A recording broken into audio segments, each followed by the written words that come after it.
Voice of God క్లుప్త ధ్యానాలు ఆలకిస్తున్న వారందరికీ దేవుని నామం పేరిట శుభాలు వందనాలు. లేఖనం కొరింథీయులకు రాసిన మొదటి పత్రిక 1వ అధ్యాయం 24వ వచనం. క్రీస్తు దేవుని శక్తి, Christ the power of God. ధ్యానాంశం దేవుని శక్తి అయిన క్రీస్తు.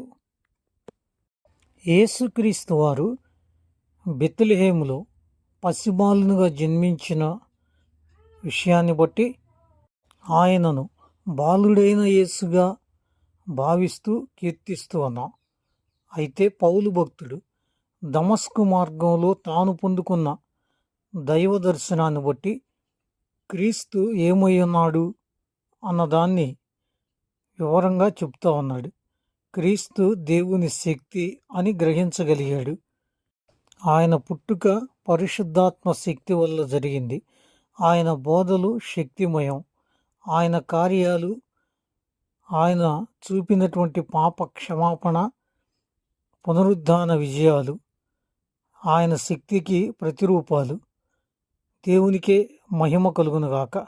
అన్నీ అద్భుతాలే, అన్నీ ఆశ్చర్య సంఘటనలే.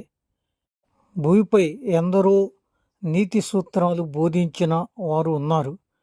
కానీ ఆయన వలె అధికారం కలిగిన వానిగా ఎవరూ మాట్లాడలేదని వాక్యం చెప్తా ఉంది.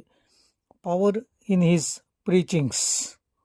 అలాగైనా ఆ శక్తిమంతుడు మనలో ఉంటే మనమెంత శక్తి కలిగిన బిడ్డలుగా జీవించాలో. అగ్ని కణం ఉంది అనుకుందాం. అది మనల్ని తాకినా, మనం దాన్ని తాకినా ఆ మంటకి మండుతూ ఉంటాం అనేది నిజం కదా. ఆయన మాటలు, ఆయన జీవితం వ్యక్తుల్ని తన కొరకు జీవించే విధంగా మండిస్తాయి అనేది సత్యం. విచారకరమైన విషయం ఏంటి అనంటే, తిమోతి 2వ పత్రిక 3వ అధ్యాయం 5వ వచనం ప్రకారం అంచె దినాలలో ప్రజలు ఎలా ఉన్నారు అంటే, దేవుని యొక్క శక్తిని ఆశ్రయించని వారునై ఉన్నారు అని వ్రాయబడతా ఉంది. అంచె దినాలలో ఉన్న ప్రజలంటే మనమే. దేవుని శక్తి అంటే క్రీస్తు. ఆయనను, ఆయన బోధలను ఆశ్రయించకుండా జీవిస్తూ కాలం గడుపుతున్న దాఖలాలు కనబడుతున్నాయి.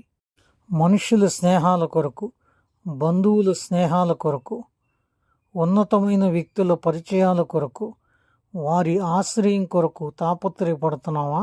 ఒక్కసారి ఆగి దేవుని శక్తిని ఆశ్రయించి జీవితం కొరకు క్రీస్తులో నడుద్దాం. క్రీస్తు దేవుని శక్తి అయినప్పుడు ఆయన్ని ఆరాధిస్తున్న మనం క్రీస్తు శక్తిగా భూమిపై జీవిద్దాం. క్రీస్తునందు బలవంతులుగా ఎదుగుదాం.